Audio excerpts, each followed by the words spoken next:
तुम्हें कितनी बार बताया है मेरे तैयार होने से पहले मेरा नाश्ता तैयार हो जाना चाहिए।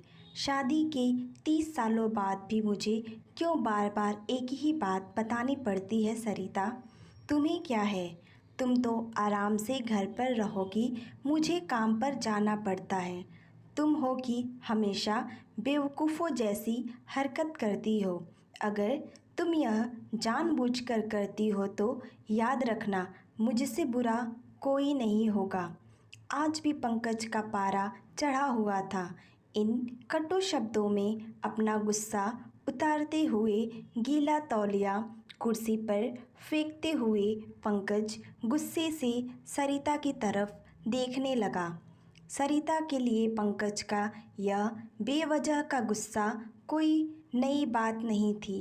वह महीने में 3-4 बार ऐसे ही सरिता पर बरस पड़ता था। पहले पहले सरिता उसका विरोध किया करती थी, लेकिन जब कई सालों तक पंकज में कोई बदलाव नहीं दिखा तो सरिता ने खुद को ही बदल दिया।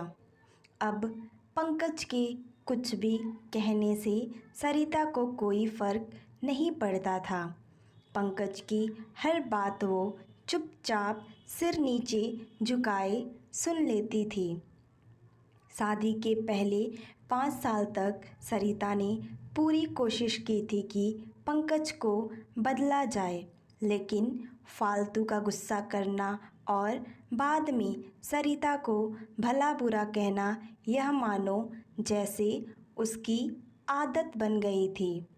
कोई भी वाद विवाद होता तो पंकज सीधा सरिता को बोल देता, अगर मैं तुम्हें अच्छा नहीं लगता तो क्यों नहीं चली जाती अपने मायके, क्यों रहती हो मेरे साथ? इतना सब कुछ होने के बावजूद सरिता पंकज के साथ रहती थी, क्योंकि उसे अपनी बेटी की फिक्र थी। और वह जाती भी तो कहाँ? अपने बूढ़े हो चुके माँ बाप को इस उम्र में परेशान करना वह नहीं चाहती थी। समाज और लोग क्या कहेंगे, यह भी तो उसे देखना था।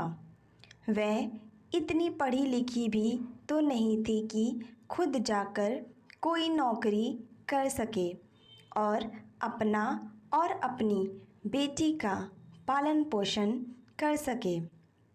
सरिता को अब अपनी फिक्र नहीं थी, उसको फिक्र थी तो बस अपनी शादी लायक हो रही बेटी की।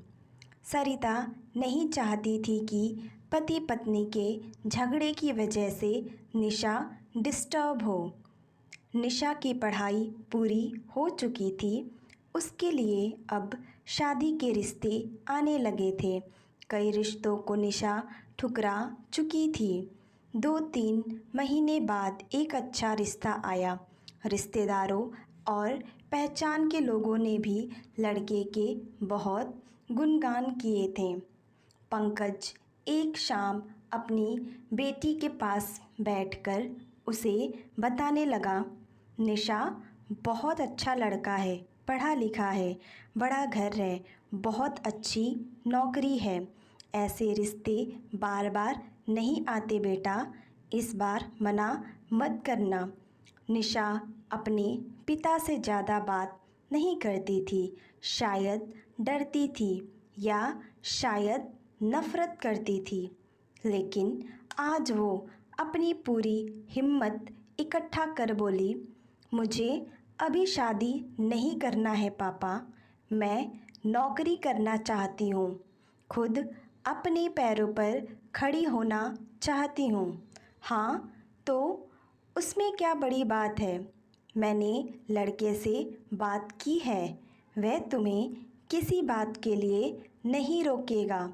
तुम शादी के बाद भी नौकरी कर सकती हो, वह तुम्हें नौकरी के लिए परमिशन दे देगा।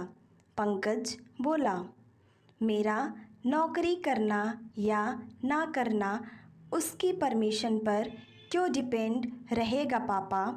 निशा ने पूछा, मैं कह रहा हूँ ना तुम्हें, किसी भी चीज़ की कमी नहीं होगी वहाँ।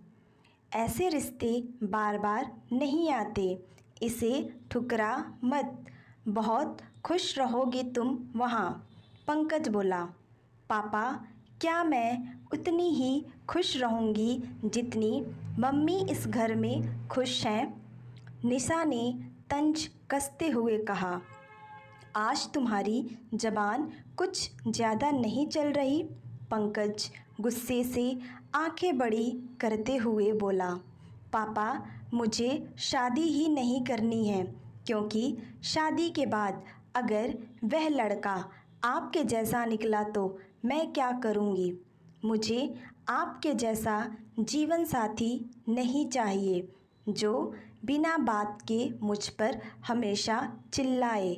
मुझे कुछ भी अपनी पसंद का लेना हो तो 10 बार सोचना पड़े, कहीं वह नाराज़ ना हो जाए। मेरी तबीयत कैसी भी हो उसे परवाह ना हो। रोटी थोड़ी सी मोटी बन जाए तो घर सर पर उठा ले। उसकी चेक बुक ना मिले तो भी मेरा ही दोष निकाले और हर छोटी मोटी बात पर मुझे मायके जाने के लिए कहे। निशा ने अपना दिल खाली करते हुए पापा से सब कह दिया। पंकज का गुस्सा सातवें आसमान पर था, लेकिन उसके मुंह से एक भी शब्द नहीं फूट रहा था। वो निशा की बातें सुन रहा था। निशा उतना ही बोलकर चुप नहीं हुई। आज पहली बार वह अपने पापा के सामने इतना कुछ बोल रही थी। पापा, आपने माँ के साथ हमेशा गलत व्यवहार किया है। आप अपने ऑफिस का गुस्सा बिना सोचे समझे माँ पर उतार देते हैं।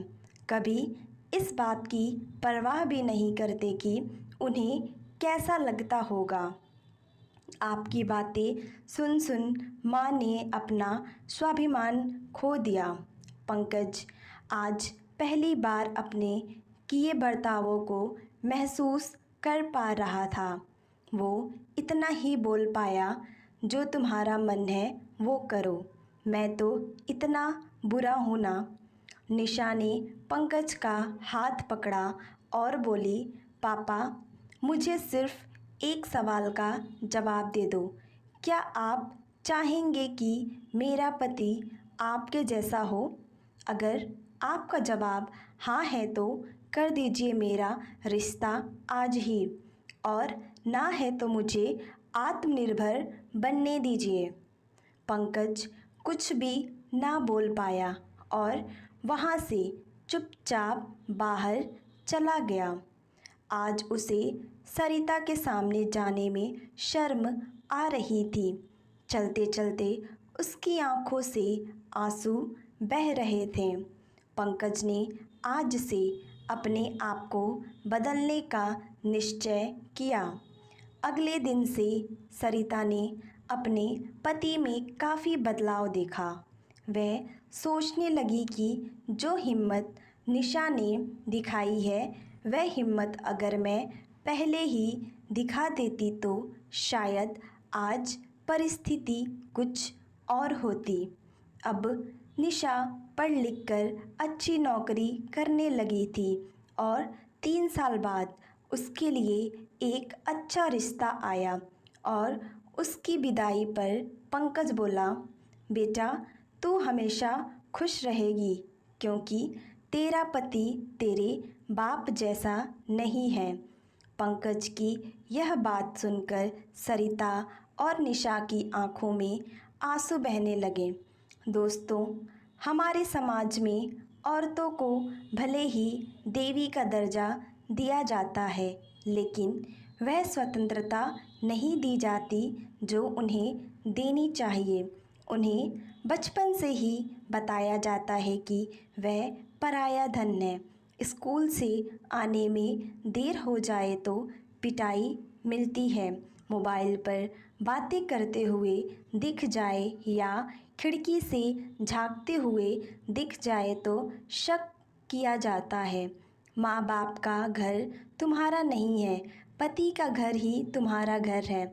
जीवन भर यह बातें बता बता कर उन्हें ससुराल भेज दिया जाता है और एक दिन किसी छोटे मोटे झगड़े में ससुराल वालों से उन्हें सुनना पड़ता है कि इस घर को छोड़ दो और मायके चली जाओ। अब आप ही बताओ दोस्तों, ऐसी स्त्रियों का सच्चा घर कौन सा? आखिरकार वह किस घर को अपना कहें? आपको कैसी लगी ये कहानी कमेंट बॉक्स में आप ज़रूर बताइएगा। अगर आपको मेरी वीडियो पसंद आ रही है तो मेरे चैनल को लाइक शेयर एंड सब्सक्राइब करें। Thanks for watching my video.